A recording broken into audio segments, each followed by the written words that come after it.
numéro de votre revue hebdomadaire, le rendez-vous des passionnés de football local et international. Bonjour chers internautes, amoureux et passionnés de foot. Une fois de plus, nous faisons le tour de l'actualité marquante de la semaine écoulée dans notre univers footballistique. Entre tensions persistantes en Elite 1, exploits individuels à l'étranger et mouvements institutionnels, les terrains, les coulisses et les studios ont vibré au rythme d'un football camerounais toujours aussi bouillonnant.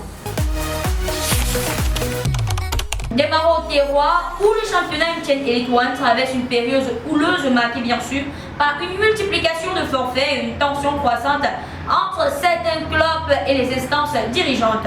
C'était notamment le cas de Young Sport Academy de Bamenda qui a officiellement annoncé son retrait de la compétition.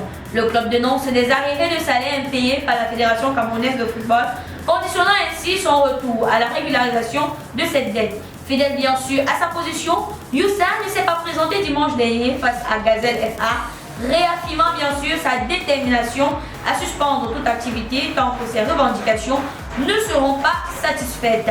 Une décision forte qui vient alourdir davantage le climat d'instabilité dans l'élite du football camerounais. Dans un contexte déjà tendu, le championnat a également été perturbé par d'autres reports de matchs au cours du même week-end.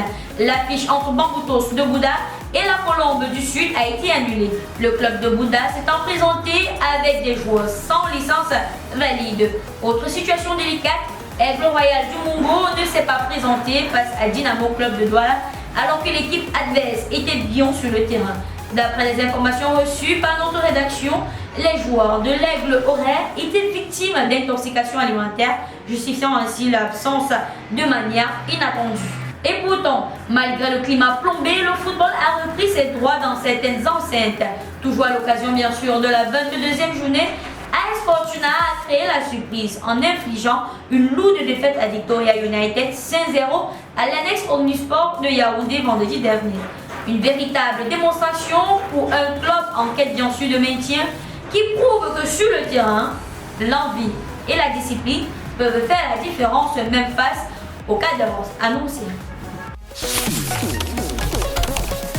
Autre lieu, autre acteur, autre fait. Parlons à présent des lions indomptables du futsal qui ont décroché la médaille de bronze sur une note bien sûr plus joyeuse lors de la CAN féminine du futsal. Après bien sûr la victoire contre l'Angola. Une première participation marquée par un parcours honorable, il faut le dire, couronné par une 3e place bien méritée. Une performance qui augure bien sûr de belles perspectives pour cette jeune sélection.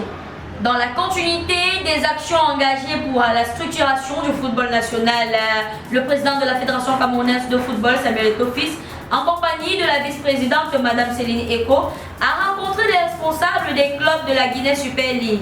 Objectif, améliorer les conditions d'organisation du championnat féminin, renforcer bien sûr le soutien aux clubs et valoriser les joueuses, notamment en vue des compétitions internationales. Une rencontre pleine d'espoir pour le football féminin au Cameroun. De la diaspora, plusieurs performances notables sont à souligner cette semaine. En Tanzanie, Lionel Ateba continue d'impressionner avec Simba SC. Grâce bien sûr à son doublé décisif contre Majouha 2-0, il a été sacré homme du match et porte désormais son total à 10 buts en championnat cette saison. En Major League Soccer, Nongolo a enfin ouvert son compteur de buts lors bien sûr de la victoire 4-1 de Sidler Sauder face bien sûr à Saint-Louis. Une belle récompense pour le latéral camerounais qui se bat pour être régulier dans ses performances.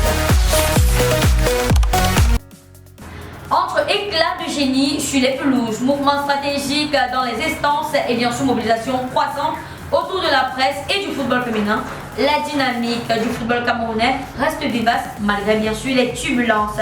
Merci d'avoir été des nôtres une fois de plus et merci d'avoir honoré à ce rendez-vous de la revue hebdomadaire chez internautes amoureux et passionnés du football. Continuez à suivre, à partager et à faire rayonner notre football ici et ailleurs. A très bientôt pour un nouveau numéro. Que vive le football!